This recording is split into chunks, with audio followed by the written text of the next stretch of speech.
भगवान बनना है, भगवान के बाजू में बैठना है, वो भगवान बनने की कला को आत्मसात करना, भगवान बनने की हैसियत को लाना, मंगलाचरण अपना कि तीर्थंकर बनना है तो माता पिता की वैयावृत्ति को मानो करते हो तीर्थंकर बनना है, तो दीन दुखियों की वैयावृत्ति को मानो करते हो तीर्थंकर बनना है, तो मुख पसी की वैयावृत्ति को मानो करते हो तीर्थंकर बनता है, तो अपने परिवार की वैयावृत्ति को मानो करते हो तीर्थंकर बनना है, तो जिनवाणी की वैयावृत्ति को मानो करते हो तीर्थंकर बनना है, तो भगवान की वैयावृत्ति को मानो करते हो तीर्थंकर बनना है, तो मंदिर की वैयावृत्ति को मानो करते हो तीर्थंकर बनना है, तो सौ की वैयावृत्ति को मानो कर्तव्य। और 100 पर चर्चा अपनी काफ़ी लंबे समय से चल रही है और आपने 100 को समझा, 100 को जाना भी। 4 बिंदुओं के साथ 100 पर अपन ने चर्चा करी थी।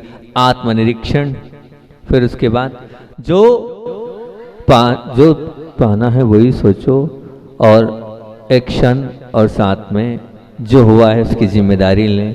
फिर उसके बाद ईमानदारी की खिड़की से, पहले तो पहल की खिड़की, अच्छा संभावना की खिड़की, फिर पहल की खिड़की, फिर ईमानदारी से आकलन की खिड़की, और फिर कल 2 उदाहरण आप लोगों के बीच में मैंने रखे थे कि परिस्थिति घटती है तो किस प्रकार से अपने आप को ऑब्जर्वेशन करना चाहिए। ट्रैफिक जाम का उदाहरण आप लोगों के बीच में रखा था और उसमें बहुत अच्छी बात बोली थी कि आप जीवन में यह तय नहीं कर सकते कि परिस्थिति कैसी होगी, आप सिर्फ यह तय कर सकते हैं कि आप उनका सामना कैसे करेंगे। ये वाली बात बोली थी। और एक और बात बोली थी कि दूसरे के द्वारा उकसाए जाने पर तुरंत उत्तेजित होने के बजाय अपनी प्रतिक्रिया को नियंत्रित करने की क्षमता हमारे अंदर होनी चाहिए।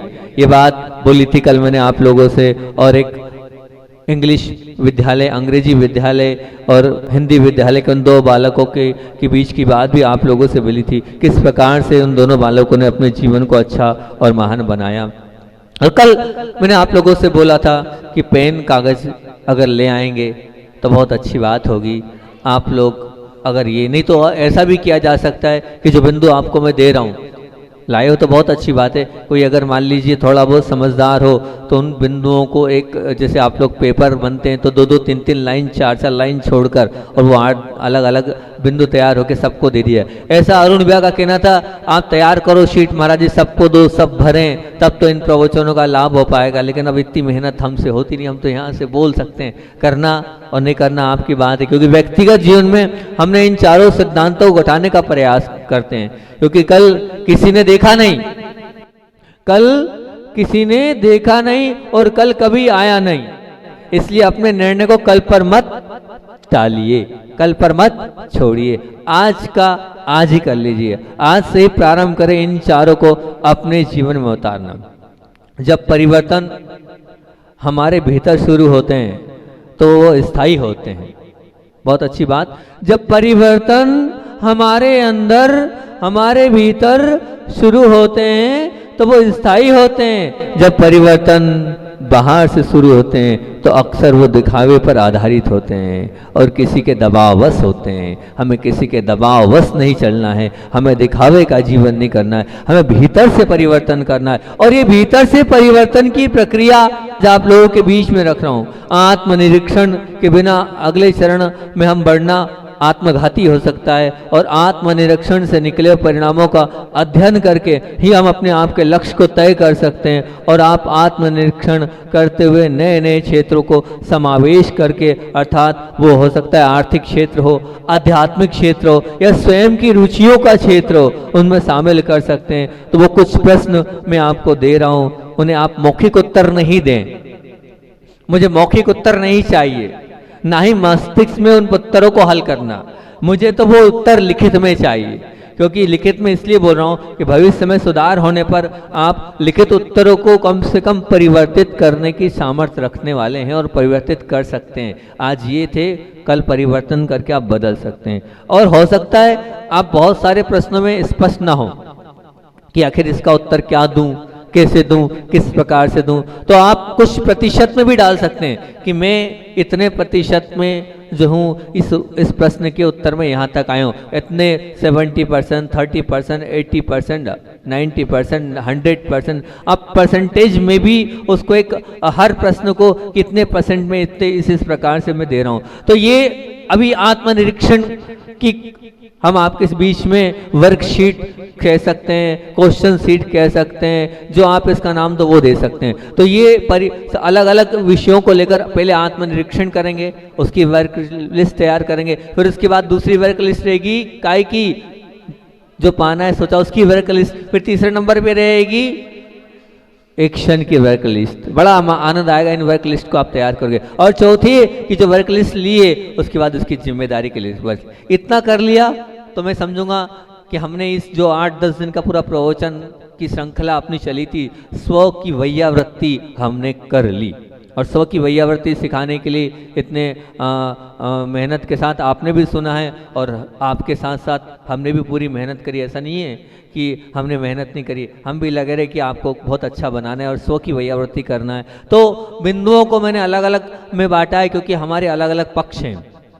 हम परिवार के साथ भी रहते हैं, हम अपने व्यक्तिगत जीवन जीने के साथ भी रहते हैं, हम अन्य कार्य क्षेत्र पर, व्यापार पर भी हमारा ध्यान है, हम सामाजिक जिम्मेदारियां भी। तो अलग अलग क्षेत्र पर सबसे पहले आत्मनिरीक्षण की इस वर्क लिस्ट को हमें तैयार करना है, इस वर्क शीट को हमें तैयार करना है, इस क्वेश्चन शीट को हमें तैयार करना है। अगर सच में इन प्रश्नों को लिखा और आपने उत्तर दिया और उत्तर देने के बाद आपके जीवन में देखना कितना परिवर्तन आता है।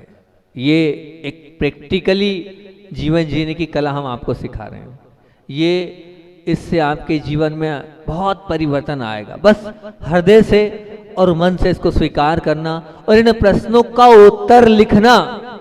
कल मैंने प्लीज बोल दिया, हो सकता है हमारे जो अंग्रेजी में प्रयोग कर लेते हो आप, लेकिन अब क्या करें, सहज भाव में निकल जाता है। ऐसा मेरा भाव नहीं कि अंग्रेजी में बोलूं, आप लोग थोड़े से ऐसा कर रहे थे। तो भाव यही है कि मेरा कहना चाहिए कि आप लोगों से अब निवेदन करूंगा तो आप बोलोगे निवेदन नहीं करना चाहिए महाराज जी, आप बड़े हो। रिक्वेस्ट करूंगा तो रिक्वेस्ट भी नहीं, आप कहोगे रिक्वेस्ट भी ठीक नहीं। लेकिन फिर भी अब आदेश मानो या आज्ञा मानो। अगर आज्ञा और आदेश है तो मेरा आदेश और आज्ञा है कि जो प्रश्न दे रहा हूं उन प्रश्नों को शांति से बैठकर, एकांत से बैठकर उन प्रश्नों का उत्तर लिखना, उत्तर लिखने के बाद अपने जीवन को बदलने का प्रयास करना। बहुत कुछ आपके जीवन में अच्छा होता चला जाएगा। जो प्रश्न मैंने तैयार किए उन प्रश्नों को एक एक करके आप लोगों के बीच में रख रहा हूँ। सबसे पहली बात तो ये है कि अगर परीक्षण करना है तो मैंने सबसे पहला बिंदु दिया है परिवार पर। आप परिवार पर आत्मनिरीक्षण करें, जिनके साथ आप जीवन जी रहे हैं, जिनके साथ आप रह रहे हैं, जिनके साथ आपको अपना पूरा आखिरी समय तक आपको अपने जीवन को बिताना है, उस पर आप सबसे पहले आप अपना ध्यान दें। और उस पर कुछ 5 से 7 प्रश्न में दे रहा हूँ, उनके उत्तर आप लिखना, उनके उत्तरों को आप ऑब्जर्व करना और अपने जीवन से उसको रूबरू करना। सबसे पहला प्रश्न और जरूरी प्रश्न, क्या मैं परिवार को जितना समुचित समय देता हूं? पहला प्रश्न ये, क्या मैं परिवार को जितना समय मुझे देना चाहिए उतना देता हूं? इस पर आप अपनी खुद की अंदर से अपनी बात को लिखना कि मैं मेरे बच्चों को कितना समय देता हूँ, मेरी पत्नी को कितना समय देता हूँ, मेरे पति को कितना समय देता हूँ, मेरी सास को कितना समय देता हूँ, मेरे ससुर को कितना समय देता हूँ, और अन्य अन्य अन्य जो मेरे परिवार में रहते हैं उनको मैंने कितना समय दिया। दिन भर में एक बार भी जय जिनेन करी कि नहीं, दिन भर भी मैंने उनसे उनका हालचाल पूछा कि नहीं, उनके सुख दर्द को मैंने समझा कि नहीं, उनकी भावनाओं से मैं रूबरू हुआ कि नहीं, मैंने कितना समय दिया और कितना समय दे रहा हूँ। आप इसको लिखोगे तो बहुत बार आपको लगेगा कि वास्तविकता में मैं अपने परिवार से ही नहीं मिल पा रहा हूँ, अभी हाल दुनिया से और संसार से तो मिल रहा हूँ। और आप जब उस विषय को लेकर चिंतन करोगे तो आप में बहुत कुछ परिवर्तन आएगा। तो सबसे पहला प्रश्न, क्या मैं परिवार को समुचित समय दे रहा हूँ? जितना समय मुझे देना चाहिए उतना समय दे रहा हूँ। पहली बात, एक बेटी को भी सोचना चाहिए कि बेटी को भी सोचना चाहिए क्या क्या मैं मेरे माँ पिता को उतना समय दे पा रही हूँ जितना मुझे देना चाहिए। दूसरा प्रश्न लिखते चलें, आप चाहें तो 4-4 लाइन छोड़ सकते हैं अगर आपकी कॉपी में जगह हो, 5-7 लाइन छोड़कर फिर दूसरा प्रश्न लिखें और फिर उसके बाद उत्तर आप जरूर बताना है आपको कि दूसरा, मेरे किन कार्यों से परिवार में तनाव होता है। मेरा ऐसा कौन सा कार्य है जिससे परिवार में उसको देखते ही, उसको समझते ही सबको गुस्सा आ जाती है, सबका क्रोध भड़क जाता है, सबके अंदर अंदर जो है संक्लेश परिणाम आते हैं। निश्चित रूप से ऐसा कोई कार्य होगा जो आप करते होंगे, उस कार्य को लेकर गुस्सा आता हो सकता है। आप लेट उठते होंगे, उससे गुस्सा होता हो, आप मंदिर नहीं जाते होंगे, उससे गुस्सा होता होगा, आप अभिषेक नहीं करते हैं, उससे गुस्सा हो, आप रात्रि भोजन करते हैं, उससे गुस्सा हो, आपकी मित्रता से भी गुस्सा हो सकता है, या आपकी और कोई बैड हैबिट्स हो सकती है, तंबाकू, पाउच, सिगरेट, ड्रिंक, जिससे तनाव होता है। आप उस चीज़ को लिखना कि मेरे इस वजह से परिवार में तनाव होता है, परिवार में सब लोग आपस में गुस्सा करते हैं, क्लेश करते हैं, आपस में जो है उन लोगों को मेरी इस चीज़ से विकल्प होता है। मैं नहीं कह रहा हूँ आप ड्रिंक छोड़ो, मैं नहीं कह रहा हूँ आप तंबाकू छोड़ो, मैं नहीं कह रहा हूँ आप सिगरेट छोड़ो, लेकिन लिख तो लो कि इस वजह से, मेरी इस परेशानी की वजह से, मेरे इस दोस्त की वजह से, मेरे इस जो हैबिट की वजह से आपस में तनाव होता है। या हो सकता है मैं बहुत क्रोधी हूँ, इस वजह से कामचोर हूँ, इस वजह से आलसी हूँ, इस वजह से, या मैं अपना काम बिल्कुल समय पर नहीं करता हूँ इस वजह से, या जो चीज़ जहाँ रखनी चाहिए उस वजह से। किस वजह से तनाव होता है? मैं बड़ों की बात नहीं मानता हूँ, हो सकता है इस वजह से। किस वजह से तनाव होता है, उस तनाव पे आप डालें। जब आप लिखने बैठेंगे तो बहुत सारे हेतु निकल आएंगे, और उन हेतु में आपको लगेगा ये वाला कारण, ये वाला कारण और ये वाला कारण है। तो दूसरा हो गया, किन कार्यों से परिवार में तनाव होता है। परिवार की ही बात चल रही है। फिर उसके बाद तीसरे नंबर पर बहुत जरूरी और बहुत मुख्य बात है कि क्या मैं अपने बच्चों को उचित संस्कार दे रहा हूँ। इस पर आप विचार करना। क्या मैं अपने बच्चों को, अगर आप माता पिता हैं तो बहुत अच्छी बात है, आप दादा दादी हैं तो, आप चाचा चाची हैं तो, आप जिस भी जहाँ भी खड़े हैं उस समय अपने उन छोटों को देखें, क्या मैं उन्हें संस्कार दे रहा हूँ। अगर आप अभिषेक कर रहे हैं तो मान के चलना वो अभिषेक करेगा, आप प्रतिमा ले रहे हैं तो मान के चलना आपका वो बालक, आपका वो परिवार, आपके बच्चे प्रतिमा लेंगे। आप जो करेंगे वो बच्चे करेंगे, ये निश्चित ध्यान रखना। आपकी हर आदत को बच्चा ऑब्जर्व करता है, वो संस्कार आपके बच्चे में पड़ते ही हैं। आप झूठ बोलते हो, बच्चे झूठ बोलना सीखेंगे। आप चोरी करते हो, बच्चे चोरी करने के संस्कार आएंगे। आप गलत जितना करोगे गलत संस्कार भी आएंगे, आप अच्छा जितना करोगे अच्छे संस्कार आते हैं। तो आप, क्या मैं अपने बच्चों को उचित संस्कार दे रहा हूं। तो वो संस्कार अगर आपने दिए, लिखो क्या आपने अपने बच्चों को अच्छे संस्कार दिए। तो आपको अपने आप में अंदर से आभास होगा कि वास्तविकता में भी मुझे और कौन कौन से संस्कार देने चाहिए अपने बच्चों को।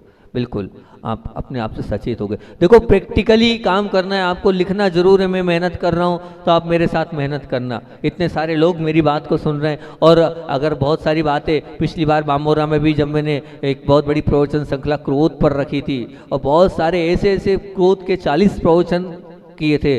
मैंने 4 कषाय पे पूरा 4 महीना बोला था, 4.5 नहीं बल्कि 4 नहीं 7 महीने बोले थे। 7 महीने सिर्फ 4 कसाय पे मैंने चर्चा करी थी, और उस समय आपसे ज़्यादा लोगों ने वहाँ पर डायरी मेंटेन करी थी, और वहाँ पर जैसे प्रतियोगिता होती थी। और यहाँ तक कि जब मैं बाद में कुंडलपुर पहुँचा, यहीं से गया था कुंडलपुर महामहोत्सव में, तो कुंडलपुर में बाद में सैकड़ों लोग मिले, और उन लोगों ने एक ही बात बोली, महाराज जी आपका टीवी पर जिनवानी चैनल पर प्रवचन आता था 3:30 बजे, हम सुनते थे, और हमने भी वो सब बिंदु बनाए। कुछ लोगों ने तो अपनी डायरी तक बताई, महाराज जी ये देखो जो क्रोध के आपने ये बिंदु दिए थे, मान के ये दिए थे, ये दिए थे, ऐसे दिए थे, हर पैसे के पर आपने ये बताया था। तो यही मैं आपसे कह रहा हूँ, हो सकता है जिनवाणी चैनल पे बहुत सारे लोग सुन रहे होंगे, वो लोग भी इस प्रकार की वर्कशीट को बना सकते हैं, इस प्रकार की वर्कशीट को तैयार करके अपना ऑब्जर्वेशन कर सकते हैं, उन्हें ये पूरी छूट है। तो तीसरे नंबर पर क्या उचित संस्कार दे रहा हूँ। फिर चौथे नंबर पर बहुत काम का बिंदु, क्या मैं माता पिता की सेवा करता हूँ। लिखो, अगर सेवा करते हो तो बहुत अच्छी बात है। कभी पैर दबाए, कभी हाथ दबाए, कभी पूछा जाकर, बीमार होते हैं तो सब पूछते हैं कोई बात नहीं, लेकिन रोज आप कितना पूछते हो। मैंने अपने वैयावृत्ति के प्रकरण में लिखा है, साधुओं की वैयावृत्ति ही वैयावृत्ति नहीं है, परिवार के लोगों की सेवा करना भी वैयावृत्ति है। वहाँ वैयावृत्ति में साधु शब्द नहीं आया है, वहाँ ऐसा शब्द नहीं आया कि सिर्फ साधु समाधि आया है, वहाँ आया, यहाँ नहीं आया। वैयावृत्ति शब्द में तो जीव मात्र की वैयावृत्ति आया है। अगर घर के सदस्यों के भी अगर निस्वार्थ भाव से आप पूछ लोगे, आप वैयावृत्ति कर लोगे, आप उनका दुख दर्द और सुख में भी अगर साथ दे लोगे, तो बहुत अच्छा कार्य आपके जीवन में हो जाएगा। तो क्या मैं माता पिता की सेवा करता हूँ? चौथे नंबर का ये चौथा ही है ना, चौथे नंबर का ये प्रश्न आपके बीच में रखा है। पांचवें नंबर का प्रश्न ये आप लोगों के बीच में रख दिया। 1 2 3 चौथा ही तो है भैया। अब पांचवा आएगा, अब पांचवें नंबर का आएगा। अब पांचवें नंबर की बात अब आपसे कर रहा हूँ। क्या आपकी पत्नी और क्या आपके बच्चे आपसे संतुष्ट हैं? क्या आपकी पत्नी और क्या आपके बच्चे आपसे संतुष्ट हैं? जब आप नहीं रहोगे और वो कहें कि हाँ मुझे ऐसे ही पिता चाहिए, मुझे ऐसी ही माँ चाहिए, मुझे ऐसे ही दादा चाहिए, मुझे ऐसी ही दादी चाहिए, तो विचार करना। क्योंकि जब आप नहीं रहोगे और जब आपको याद किया जाएगा तो मानेंगे कि आपके अंदर बहुत सारे गुण थे। तो आपने अपने बच्चों को संतुष्ट किया कि नहीं?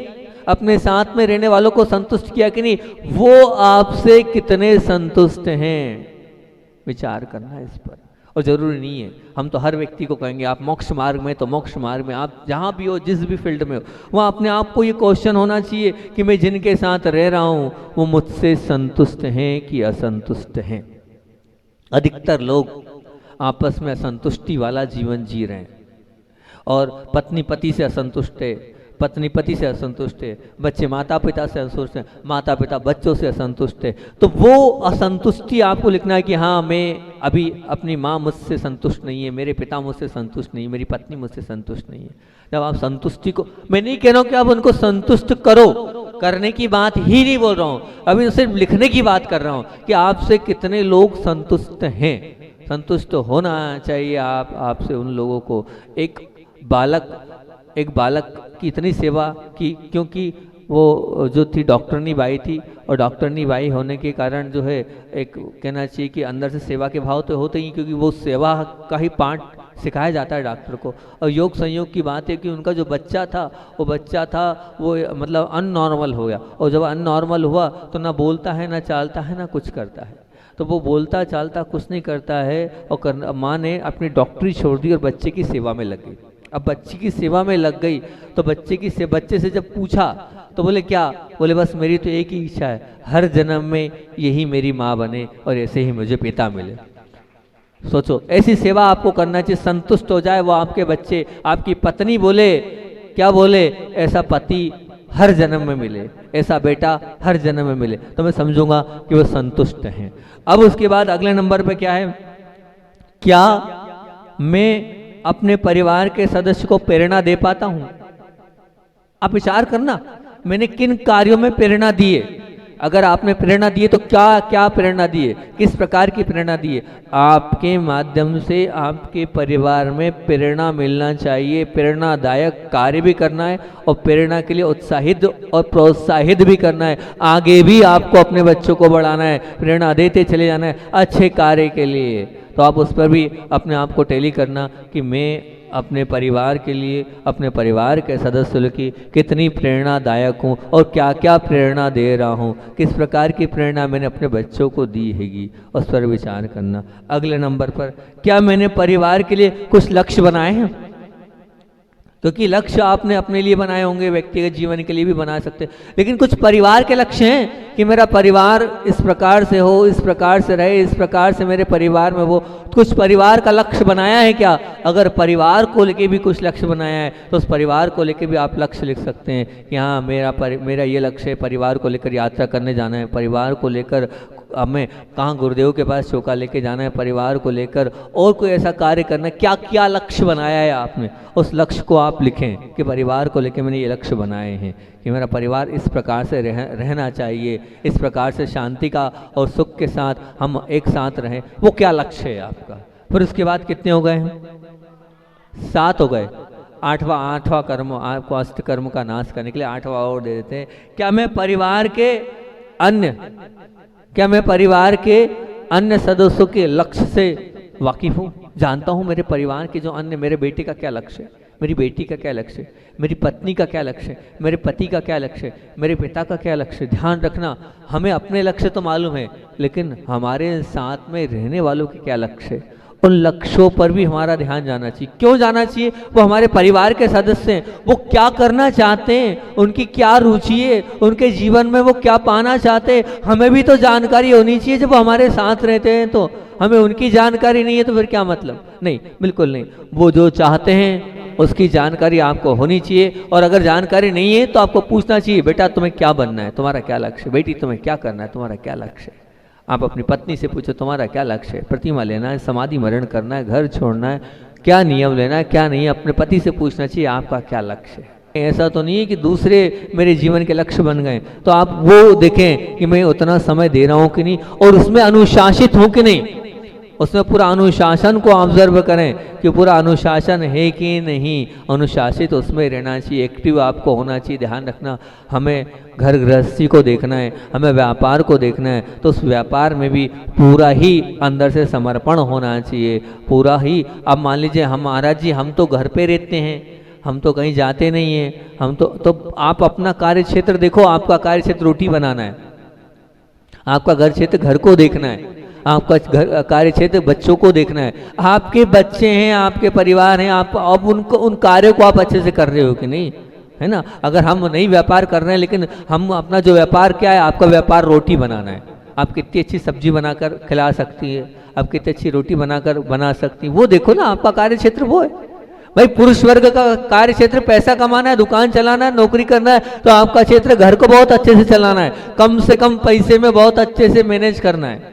यही तो क्षेत्र है कि हम कम से कम में बचाकर और बहुत अच्छे से उसको मैनेज करें, ये कार्य क्षेत्र। उसमें आप कितने अनुशासित हैं, सुबह उठते हैं, वो उठने का समय का अनुशासित है। सुबह 6 बजे सबसे पहले उठना चाहिए। परिवार में गृहिणी को वो अनुशासित है कि मुझे सुबह जल्दी से उठना है, उठने के बाद ये कार्य करना है, इस प्रकार से करना है। इसको आप लिखें कि कितना अनुशासन आपका कार्य के क्षेत्र पर है। समय पर भोजन आप दे पा रहे हैं, नहीं दे पा रहे, समय पर जिसको जो चाहिए वो दे पा रहे हैं, नहीं दे पा रहे, समय पर झाड़ू पोछा बर्तन या और जो आप लोगों के घर के कार्य होते, कपड़े धोना, जो यानी जो आपके लेवल के, वो उस समय पर आप कर रहे कि नहीं, आपके कार्य क्षेत्र हो गए। इन कार्य क्षेत्र को आप लिख ले। क्या मैं अपने कार्य क्षेत्र में संपूर्ण अनुशासन से समय पर और वांछित समय दे पा रहा हूँ, नहीं दे पा रहा हूँ। ये हो गया चौथे नंबर। 5वें नंबर पर, क्या मेरे ऐसे श्रेष्ठ साथी हैं जो कार्य क्षेत्र में मेरे तरक्की में, मेरी आगे बढ़ने मेरी मदद करते हैं। ध्यान रखना, उनको जरूर। मैं एक मैंने बहुत अच्छा प्रवचन तैयार किया था, वो है 25 हार्ड लिस्ट। वहाँ किया था मैंने ये प्रवचन। मैंने 25 लोगों की लिस्ट तैयार करी थी, जो मेरे जीवन के वो होते हैं ना, वो नंबर जिनको मुझे 25 लोगों ऐसा तैयार किया था, हर क्षेत्र में तैयार किया था। कोई एक वकील, कोई एक इंजीनियर, कोई एक डॉक्टर। ये हार्ड 25 लिस्ट थी मेरी कि एक एक अपने को तैयार करना है। वो ऐसा हमदम होना चाहिए एक राजनीति में, तो हार्ड 25 लिस्ट है। तो ऐसे ही जो मैं व्यापार कर रहा हूँ, उस व्यापार में उन श्रेष्ठ लोगों की जो मेरे साथ हों, मेरे साथियों, जो मुझे आगे बढ़ाने वाले हों और जो मेरी मदद करते हो, ऐसा कोई मित्र है कि नहीं ये है जो मुझे अपने। ध्यान रखना, अभी बात कार्य क्षेत्र पर चल रही, जिस पर सोच रहे हैं, जिस पर हम बोल रहे हैं, उसी पर लिखना। मित्रता पर घूमने फिरने वालों की बात नहीं चल रही है, ऐशो आराम वालों की बात नहीं चल रही है। सिर्फ कार्य क्षेत्र, गृहिणी है तो गृहिणी में उसका जो कार्य क्षेत्र उसमें वो जिस भी, मान लीजिए भोजन बनाने वाले कार्य क्षेत्र में कोई ऐसी गृहिणी है जो आपको हेल्प करती हो, वो वाले कार्य क्षेत्र लिखना है। हाँ, मेरा ये श्रेष्ठ साथी है और ये मेरा कार्य क्षेत्र है, इस कार्य क्षेत्र में मेरे ये लोग हैं, उसका आत्मनिरीक्षण करके वो मेरी मदद करते हैं। आपको वो ऑब्जर्व करके वो लिखना है। समय तो अपना हो गया। फिर उसके बाद क्या है, क्या मैंने कार्य क्षेत्र में ठोस लक्ष्य बनाए हैं? अपने लक्ष्यों को लिखिए। क्या मैंने अपने जो कार्य किए और मैं ठोस लक्ष्य तैयार किए, उन ठोस लक्ष्य को आपको अपने को लिखना है। अपना समय हो गया आएगा, और अभी 2 ही बात हुई हैगी। फिर उसके बाद व्यक्तिगत जीवन की भी आपको बनाना है कि व्यक्तिगत जीवन, कल व्यक्तिगत जीवन में सोचा था आज ही ये निपटा दूँ, कल दूसरा निपटा दूँ, 4 दिन में कर नहीं पाता हूँ प्रवचन श्रृंखला को समाप्त। तो फिर उसके बाद व्यक्तिगत जीवन के बाद फिर सामाजिक की बनाना कि समाज में क्या है। ऐसे 4 बिंदु से ये अभी आत्मनिरीक्षण किया है। फिर उसके बाद उन आत्मनिरीक्षण के बाद फिर क्या है कि एक्शन, मैं आपको तरीका बताऊंगा कैसे एक्शन करना है, और फिर एक्शन के बाद फिर क्या है, जिम्मेदार नहीं, एक्शन के बाद फिर जिम्मेदारी, बिल्कुल ठीक। अब लेकिन आचार्य भगवान के संस्मरण सुनाकर अपनी बात को विराम दूंगा। अभी दो पर आप आज लिखें, दो तो दे दिए हमने आपके लिए। कौन कौन से दिए? एक तो परिवार के लिए और एक कार्य क्षेत्र के लिए। आगे 2 3 4 हो सकता है कल देंगे, कल उस पर अपन चर्चा करेंगे। आचार्य भगवान की बात को सुनाकर अपनी बात को विराम दूंगा, समय ज़्यादा हो रहेगा। कि मार्ग की बाधाएं भी साधन बन जाती है, मार्ग की बाधाएं भी साधन बन जाती है यदि साधक का मन श्रद्धा, विश्वास और भक्ति से भरा हो तो। ध्यान रखना, मंजिल की ओर ठोस कदम जब तन नहीं मन के संकल्प की शक्ति से बढ़ाए जाते हैं तो उस संकल्प शक्ति जिसकी दृढ़ होती है, समझो मार्ग की बाधाएं उसका कुछ भी नहीं बिगाड़ सकती है, कोई बाल भी बाका नहीं कर सकती। अंदर से स्वयं के अंदर वो दृढ़ता होनी चाहिए। और आचार्य भगवान ऐसे ही थे, वो कभी भी कल पर नहीं छोड़ते थे, वो हमेशा समय नहीं गवाते थे। वो जो भी करना हो वो आज अगर करना है, अभी करना है, तो अच्छे को कल की कल्पना में नहीं डालते थे। और वो प्रतिकूलता में भी उस अनुकूलता को ले आते थे और अपने जीवन को वो आगे बढ़ा देते थे। एक ऐसे ही आपको बता रहा हूँ कि कुंडलपुर भर गर्मी में आचार्य महाराज को मार्च में भी वहाँ ऐसी तपन थी, उस तपन में अंतराय हो गया। अंतराय होने के बाद बिहार का तो था, लेकिन पूरा संघ ने सोचा गुरुदेव को प्रथम ग्रास में अंतराय है, अब तो बिहार निश्चित है नहीं होगा, सब अपने अपने स्थान पर कोई कहाँ पहुंच गया है। कि अब आचार्य श्री से भैया वृत्ति का बोला तो बोले अभी कुछ नहीं। और फिर 2:30 बजते हैं, गुरु जी कमंडल उठाते हैं। हमने सोचा ठीक है गुरुदेव काय के लिए सोच के लिए जा रहे होंगे, तो इस तरफ बढ़ रहे हैं। तो आचार्य से पूछा, आचार्य कहाँ चलना है, कुछ बेसन ले आए साथ में? बोले बेसन नहीं, बड़े बाबा। धूप में बड़े बाबा? बोले हाँ बड़े बाबा, और बड़े बाबा से आगे बढ़ना है। अच्छा से बिहार? हाँ बिहार ही करना है। अब बस फिर संघ में खबर पहुंची, तुरंत के तुरंत जो है सब लोगों ने पुस्तकें बैग वागी बंद करा और फिर 6-7 किलोमीटर दूर पहुंचे होंगे और बरेड गांव तक पहुंचे थे। और उसी समय क्या हुआ देखते हैं, गुरुदेव उधर पहुंच रहे हैं, धूप में पसीने में तर हो रहे हैं। एक बादल की टुकड़ी आई और उन्होंने पानी की बौछार प्रारंभ कर दी। जब कुछ महाराज जी बाद में थे तो बोले बड़े बाबा अपने छोटे बाबा का बड़ा ध्यान रखते हैं, आज अंतराय था इसलिए ठंडक की व्यवस्था करा दी और आप चल रहे हैं और साथ साथ में पानी भी चल रहा है।